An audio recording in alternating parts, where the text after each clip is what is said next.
Caião, até que ponto, a pessoa pergunta aqui, até que ponto, Caio, o jejum pode curar, ajudar nas nossas emoções e pecados? Qual a importância espiritual do jejum e orgânica também? Bom, sobretudo, o jejum tem uma importância de natureza física imediata. Limpa tudo. Eu jejuei durante uns 10 anos. Jejuei mesmo. Em todo lugar. Eu vivia mais em jejum do que em qualquer outra coisa. Centenas e centenas de pessoas participaram desse período da minha vida, que foi de 1973 até mais ou menos 1983, 84. Foi quando o volume de coisas na minha existência cresceu tanto que o jejum começou a ficar desinteligente para mim. Eu jejuava viajando de avião, atravessando oceanos, passando fome. Eu estava mais passando fome do que jejuando. Porque o verdadeiro jejum não é um passar fome, é um limpar-se, é um focar, é esvaziar as desnecessidades mentais e emocionais e espirituais e focar nas essências, nos sentidos e nos significados importantes. Esse é o objetivo do jejum. Como diz Isaías no capítulo 58. Escreve aí Isaías 58 e depois escreve a palavra jejum. Primeiro Isaías 58. Vamos ver? Tem vários de Isaías 58 14. aí. E vídeos, áudios, textos. O que está escrito? Pregação, a 58 Isaías, né? A receita de cura de Isaías.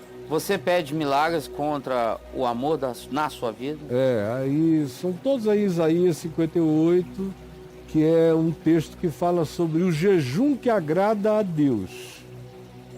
Agora você pode escrever o jejum que agrada a Deus lá em cima e ver o resultado. Então, no meu caso, voltando aqui à história, eu comecei a jejuar porque eu disse ao meu pai, no dia 19 de julho, fiz uma decisão dia 18, dia 19 de julho de 73, papai me perguntou quais seriam os meus maiores problemas agora, já que eu tinha decidido ser um discípulo de Cristo.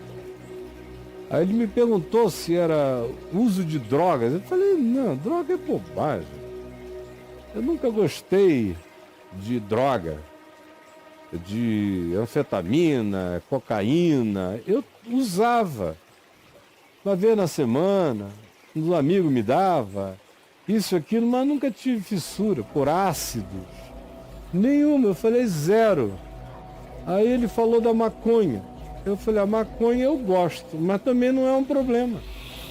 Eu vou ter mais dificuldade de parar de fumar o cigarro do que a maconha. A maconha não é essa coisa que vocês ficam dizendo por aí. Tanto é que eu fiquei 1 ano e meio para conseguir parar de fumar cigarro, Hollywood. Mas maconha nunca mais, cortei naquele dia ali, pá, e não tive nenhuma fissura, nem lembrança, nem memória, nem coisa alguma. Então, aí ele disse, o que é então, meu filho? Aí eu falei, mulher, pai. Mulher é uma miséria. Meu Deus do céu. Porque eu estou acostumado todo dia, já tem anos, e eu vivi isso muito intensamente. Então agora o pior problema para mim são as mulheres, porque eu e elas nos damos razoavelmente bem. Acho que no mundo inteiro, chega, rola. Então é um problema. Aí ele disse, então vamos matar essa área. Eita. Aí eu falei, como matar essa área? Ele falou, vamos jejuar. Falei, pô, eu sei que eu vou ficar magrinho, né? Mas vai matar essa área. E magrinho dá até uma beneficiadinha. Eu já estava magro, sarado, muito jiu-jitsu, eu estava todo nos trinks. Aí ele, não, vamos jejuar e orar.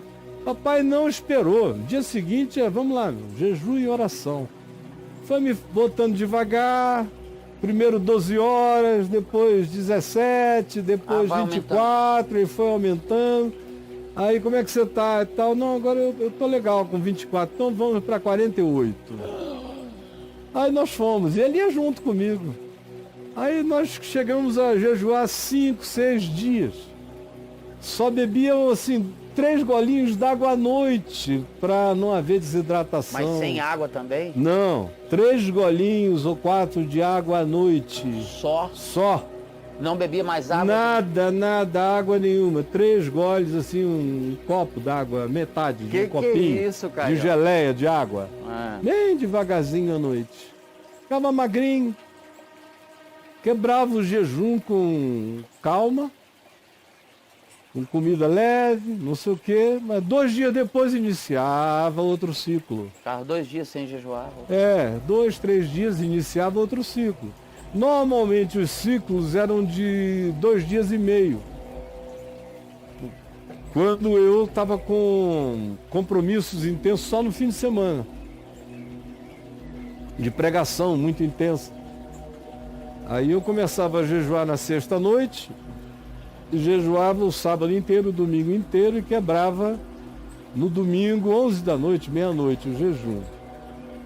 E quando eu viajava, eu ia ter períodos mais sossegados, tipo no tempo que a gente ficou quase um ano, 7, 8 meses, um tempo longo na Europa, e em Portugal, em Sintra, eu jejuava dia sim, dia não, dia sim, dia não. E eu tinha tanto prazer em jejuar que o dia de não jejuar, de comer, era um dia de menos prazer para mim. Porque quando você se habitua a jejuar, a primeira coisa que acontece é que você para de ter fome. Você sente fome do primeiro para o segundo dia, mas do terceiro dia em diante, fome nenhuma mais, é estranho, mas não sente.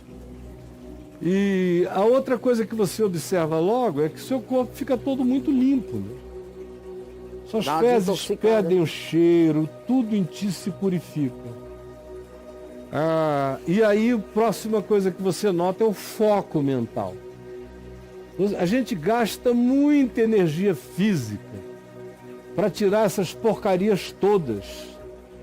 Por isso a gente acaba de comer e sente logo sono, porque tem que exalar, tem que excretar um monte de coisas de dentro da gente. É muito trabalho orgânico. Quando você está jejuando, o teu corpo entra num estado de muita liberação de trabalho orgânico, de limpeza, de gari do corpo. E tudo em ti converge para o cérebro. Sim, cara. Inclusive para as percepções. A minha mente começou a se dilatar, a minha sensibilidade enorme, enorme. Eu adorava quando eu podia ir jejuar no meio da floresta sozinho, ficar uma semana, 5 dias, 3 dias na floresta, num lugar quieto, só com água.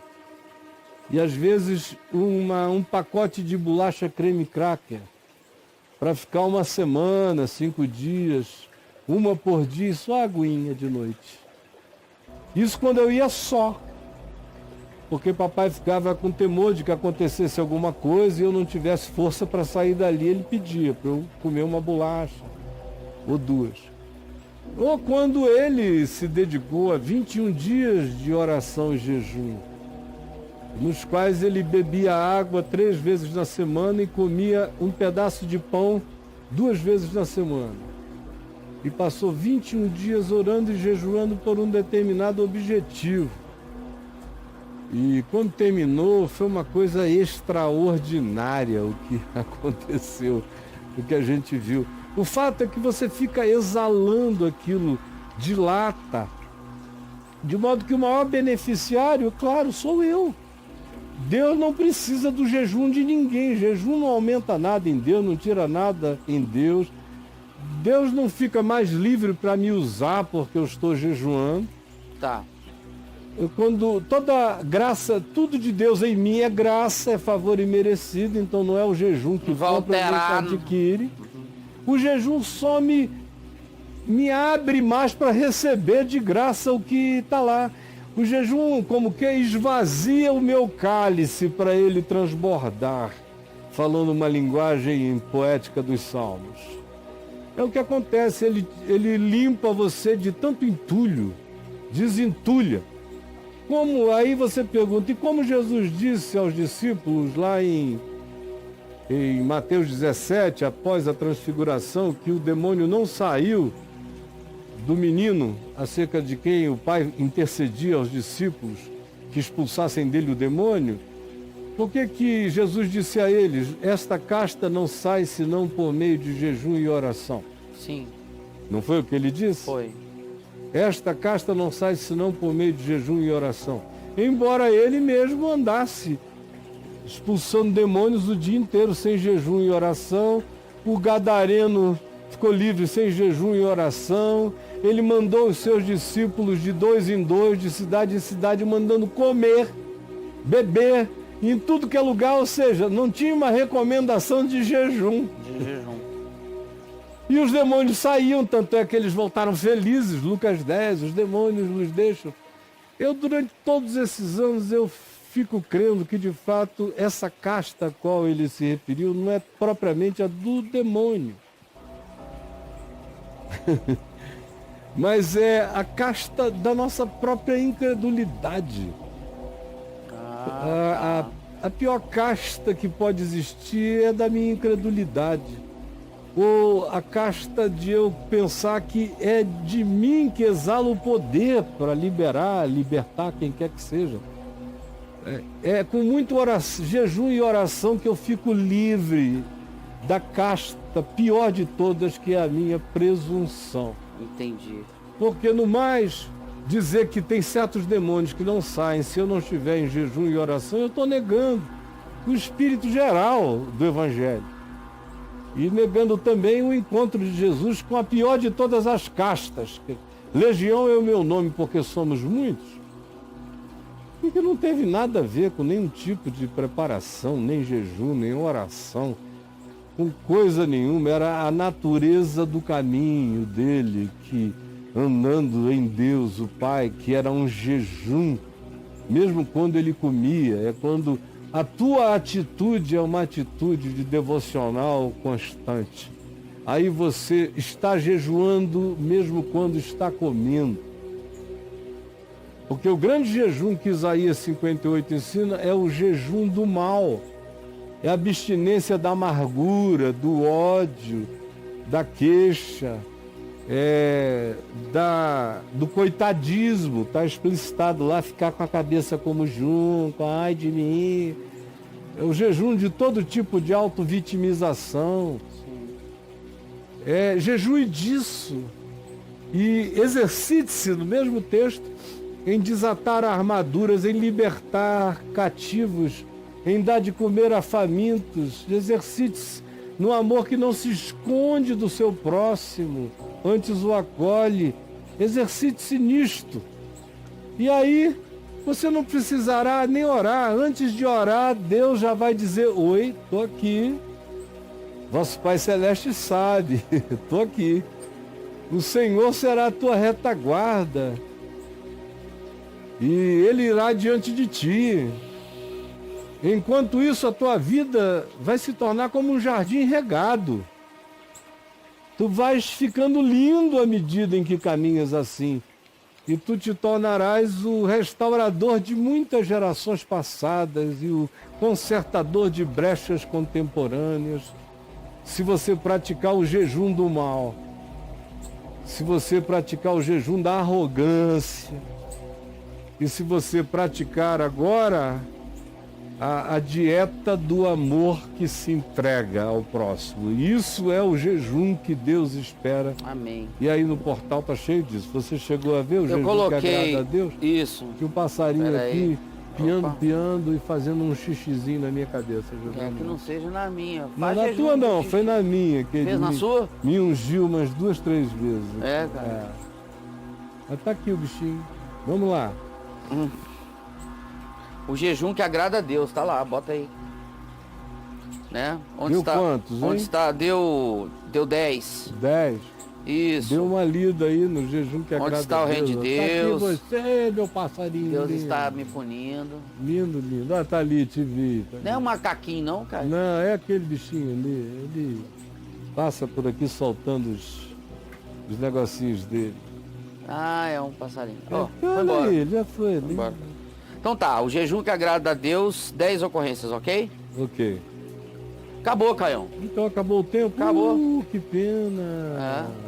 Você escutou o barulhinho? Plim, plim, plim. Não ouvi nada, eu tava aqui olhando pro passarinho. O tempo acabou. que Mas amanhã pena. a gente volta, estamos só começando.